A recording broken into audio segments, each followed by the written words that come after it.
Bonjour et bienvenue mesdames et messieurs sur la chaîne de Bien-être Santé Prévention.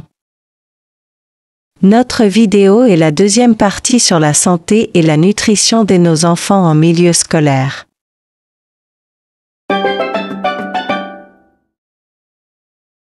Apprendre à bien se nourrir est le sujet dans cette vidéo. Si vous voulez beaucoup en savoir, suivez cette vidéo jusqu'à la fin. Donnez vos avis dans le commentaire. Si c'est la première fois de suivre cette chaîne, je vous prie de vous abonner en cliquant sur s'abonner. Cela fera augmenter notre communauté de bien-être, santé prévention. L'objectif de santé et nutrition en milieu scolaire est d'acquérir des bonnes habitudes alimentaires à l'école. Cette vidéo est pour moi un signe de plaidoirie aux écoles qui n'ont pas encore intégré l'alimentation scolaire dans leur programme et aussi demander la persévérance de ce programme de l'alimentation scolaire. Aux parents de bien prendre à main la bonne alimentation des enfants pour leur santé et croissance. L'éducation à la nutrition intervient en classe dès l'école, où les enfants acquièrent leurs premières habitudes alimentaires. Les enseignants jouent un rôle clé pour apprendre aux élèves les règles d'un bon comportement alimentaire et leur faire connaître les effets de l'alimentation sur la santé et la bonne croissance. Le repas est un moment privilégié d'apprentissage à l'école, mais aussi en famille.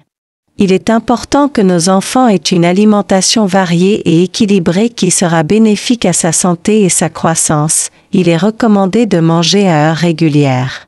L'alimentation des enfants est souvent rythmée par 3 repas.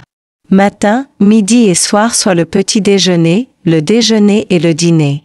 Cela peut varier en fonction des familles et des habitudes de chacun.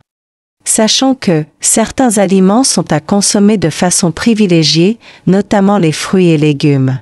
D'autres produits sont à limiter lorsqu'ils sont sucrés, confiseries, boissons sucrées, crème dessert, biscuits, certaines céréales de petit déjeuner, salés, gâteaux apéritifs, chips ou frites, et gras, charcuterie, beurre, crème. L'eau est la seule boisson recommandée. L'eau est la seule boisson recommandée. Concernant la formation du goût, la capacité d'apprécier des saveurs différentes, de les différencier et de parler de ses sensations s'apprend et se cultive. Le goût s'apprend, s'éduque, s'acquiert dans le temps. Se faire plaisir, c'est aussi prendre son temps et savoir choisir. Quelle est l'importance de petit déjeuner? Un petit déjeuner à l'école peut soutenir les familles les plus fragiles. Plusieurs études, notamment celles menées par le Centre de recherche pour l'étude et l'observation des conditions de vie, CREDOC, 2015, et les études individuelles nationales des consommations alimentaires, 1K3, 2014, montrent que la prise du petit déjeuner n'est pas systématique chez les enfants et les adolescents dans leur famille. Ainsi, 13% des enfants scolarisés en France arrivent à l'école le ventre vide et ne bénéficient donc pas de bonnes conditions pour leurs apprentissages.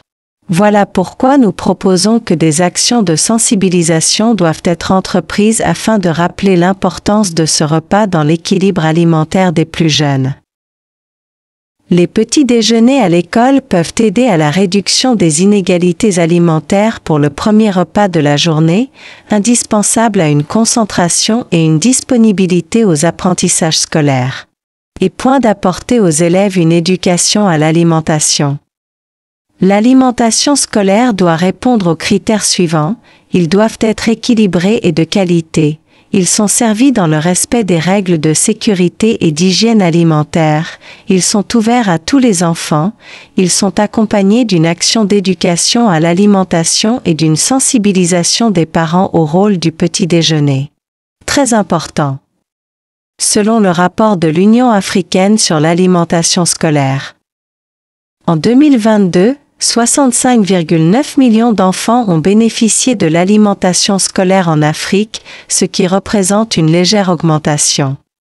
Selon les dernières estimations, 45 millions d'enfants de moins de 5 ans souffrent de malnutrition sévère, avec des impacts durables sur leur santé.